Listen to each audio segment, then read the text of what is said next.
Hello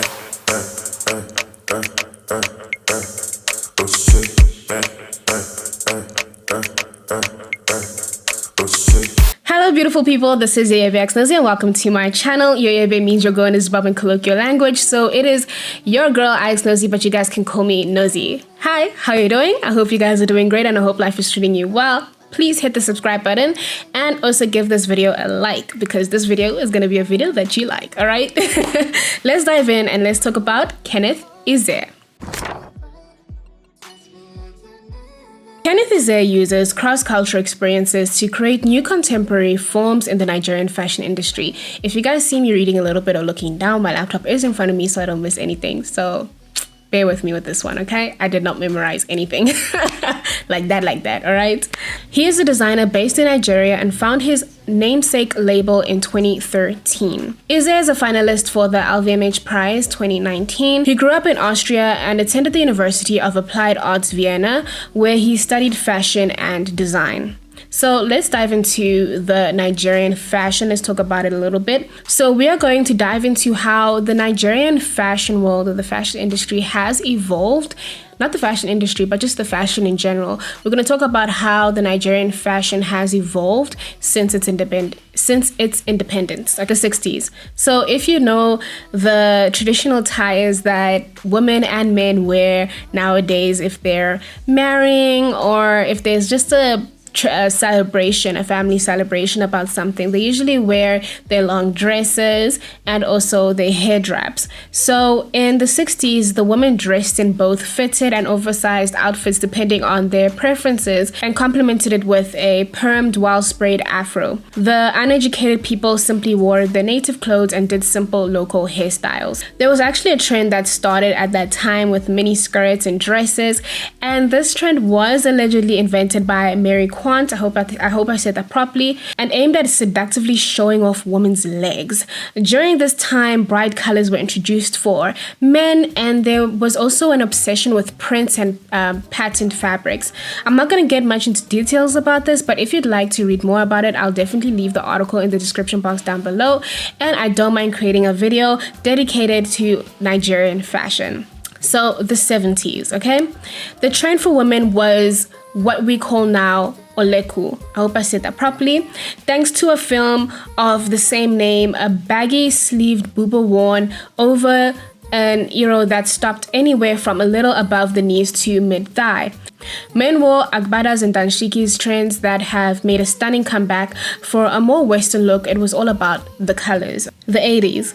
In the 80s, everything was big. The bigger, the better. Maxi skirts for women, baggy suits for men, chunky jewelry, huge perms, and wild afros were the order of the day. Yes, okay. Oh yeah, I like that. I really like that, okay? Then the 90s. Fashion started experiencing subtle changes. It became more retro pop and hip with a lot of notable American influence. And now the 2000s and the present day, American fashion is still influencing what a lot of people wear. But thankfully, a lot of Nigerians are embracing local clothing, wearing them to official and social functions, which we do see till this day. So in case if you are wondering, there is something called Nigerian Fashion Week, and it's slowly growing and catching attention of the global market. I have a link for you to actually read what is happening in the Nigerian market, and it also touches on the importance of Nigerian fashion. There's videos of the future of fashion in Nigeria and Fashion Week videos, and they do speak about some really amazing designers from Nigeria. It is an amazing article. I love it. So I'm going to read some of the accolades mentioned by stories for Kenneth Ize, okay? Mentioned by stories near you. That's what the article's name is. Well, the publication, I believe, yeah. So the designer received his fashion and design diploma in 2015 at the University of Applied Arts in Vienna under Hussein. Okay, I don't know how to say that name, I don't want to butcher it. In the same year, Ize also received the Fred, I'm not going to butcher that name, scholarship during his graduation show. Kenneth officially launched his fashion brand in Lagos in 2013, immediately after his 3 year in university, in which Bernhard I'm not going to say the name, headed the fashion department.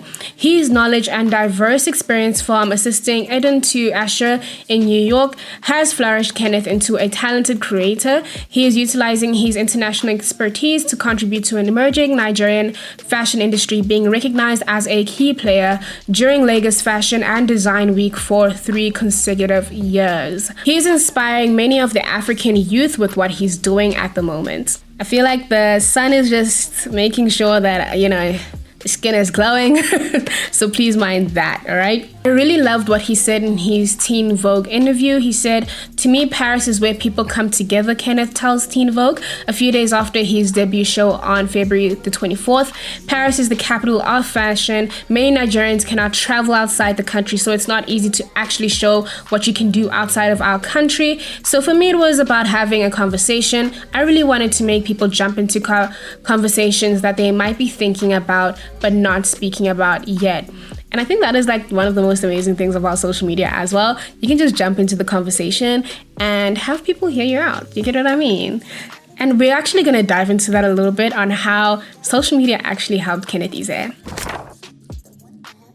Kenneth Ize was either born in Nigeria or Vienna. I don't know where. A lot of articles say Vienna or Nigeria, so I'm quite confused with that. But anyways, he was born to Nigerian parents and grew up in Austria. He grew up in a small family in the countryside of Austria. His parents really love fashion, and I still think they still do. African parents, guys. African parents love clothes. They really do. So I actually do believe that they still do. So their style was both influenced by Europe and Nigeria. They would mix African print and cute schoolboy looks, which you do see till this day. In South Africa, though, you can see that in South Africa. I don't know about the rest of the world, but according to this, yes, they do. But I know this is popular in South Africa. We like mixing the prints and the cute schoolboy looks, you know what I mean? His father taught him some fashion rules like the right pants line and the shirt line, and also his mom too. He's actually best friends with his mom. They're very close. As a teenager, he started buying vintage clothes. He really didn't have a style. He'll just buy clothes that made him feel elegant and relaxed. So when he moved to Vienna to study fashion design, he could literally count how many black people were in the town. There wasn't any rule there that, you need to wear this, you need to wear that. Nah, there was nothing like that. And people there just made him realize that he can break the rules in life and he can just do whatever he wants to do. Let me start by explaining what an LVMH Prize is. So LVMH is actually a group, Moet, Hennessy, Louis Vuitton. Commonly referred to as LVMH or Louis Vuitton, is a French luxury conglomerate formed from the 1987 merger of the renowned fashion house Louis Vuitton and wines and spirits company Moet Hennessy. The merger created one of the world's premier sellers of luxury products. Moet Hennessy itself was the product of a merger between Moet and Chardon, producer of luxury champagne brand Dom, and cognac maker Hennessy in 1971. Though LVMH has been in existence in its current form since 1987, the Louis Vuitton brand in particular has a much longer history, having been launched by its namesake founder in 1854. Today, LVMH owns 75 brands in 6 business groups: wines and spirits, fashion and leather goods, perfumes and cosmetics, watches and jewelry, selective retailing, and other activities. These business groups, my voice. Oh my God. These business groups own brands such as Fendi, Givenchy, Tag, I'm not going to say that, and many more. They also own Tiffany & Co., surprising, Sephora, surprising, and Christian Dior. I did not know that. I was like, Christian Dior. Oh my gosh, LVMH owns that. I'm actually going to read more of this because it was interesting. The company has seen major success with its strategy of acquiring many different luxury brands across multiple areas. Its reported net profit of 4.7 billion euros on revenue of, so this is the revenue. You guys get the difference between revenue and profit. So net profit is like after the expenses, okay? So their net profit is 4.7 billion euros, and then their revenue is 44.7 billion euros. That's a lot, okay? Which is $73 billion at that time in 2020. LVMH's market capitalization was $390.9 billion as of July 7 in 2021. Imagine owning like a beautiful, amazing, luxurious fashion brand and LVMH coming to you saying, hey, you want to acquire it? I'm going to sell it to you. You can have it. I'm going to sell it to you. You can have it. I'll definitely give them my brand. Like, seriously, if I had one. Definitely my fashion brand, definitely, without a doubt. And then if I really like managing a fashion business, then obviously I'll start a new brand. Okay, so let me dive into the LVMH Prize now that we're talking about LVMH as a group a little. So the LVMH Prize aims to support young fashion designers. This sponsorship initiative reflects the values of our group. Our designers single out the talent of tomorrow, and they are rewarded and supported through the development of their house. Our ambition is to nurture the vitality and creativity of the fashion world at the international level. As a leader in our sector, it is our responsibility to discover young talents and help them to develop, explains Delphine, Executive Vice President of Louis Vuitton, which is an amazing thing, to be honest. So the winner of the LVMH Prize will receive a €300,000 grant and personalized assistance in the development of his or her company from a specific team within the group. Over a period of 12 months, as from the presentation of the LVMH Prize, this assistance is available from all the areas of expertise which may interest a goodness, my voice. I'm not going to say that word. Fashion house. I'm like, whoa, I didn't practice that word. Oh my gosh. Anyways, the sun. Let me move this way a little bit. Oh, this way. Should I come closer? Yeah, I think I should just come closer. I really like the sun though. Okay, seriousness. We've come closer. Okay. So in 2019, he was one of the finalists, but Tebo Magugu was the winner of the LVMH award in 2019. I have spoken about him, so if you want to check, if you want to know more about Tebo Magugu, please go check the link up there, this card over here. You can check that, and I'll definitely put it in the description box down below because he's an amazing fashion designer as well. He was born in, he is based in Johannesburg, which is like where I'm based, so amazing.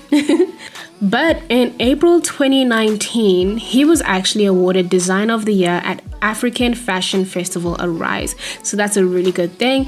And he won a prize of $20,000. So he bought land in Ilron, a northern Nigerian town where his fabrics are woven. He started this brand about 4 years ago with a GoFundMe page, and he raised a good amount of money. The power of social media, guys, literally.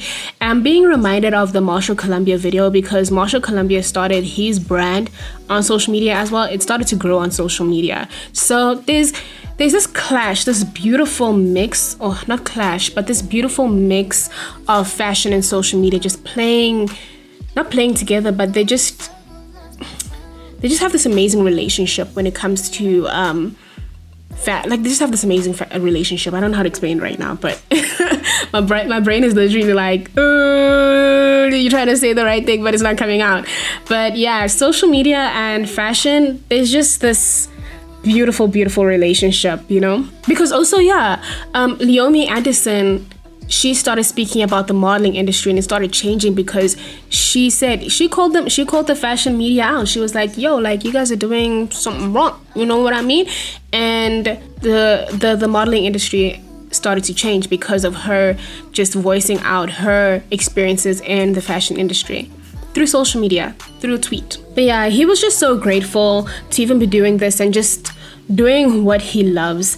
In June 2021, the Mason Carl announced Ize as the first Black designer collaborator. Literally, like, he's just giving hope to us Africans, honestly. Yeah, he's just giving us so much hope as African people, like, literally. Because the things that are happening on the ground, though.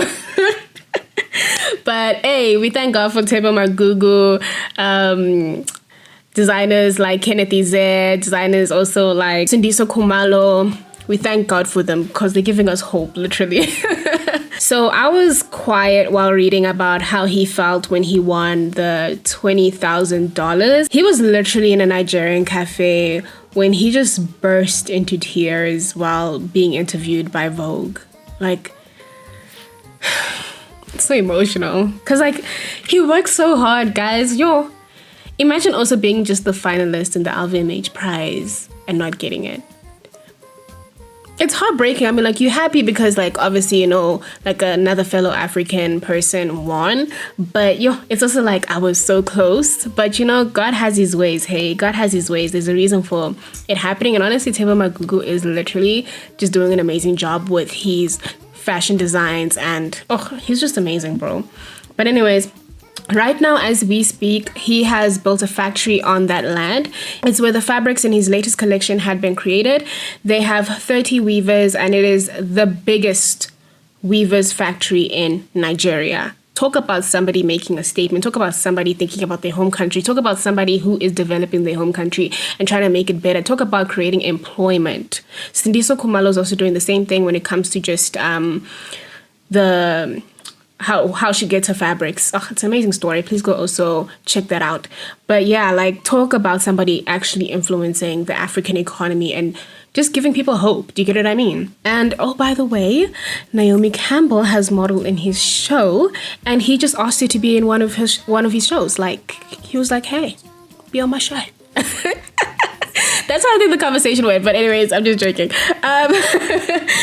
They just met at a mutual friend's place, and boom, voila, magic connection. And hey, she was like, yeah, why not?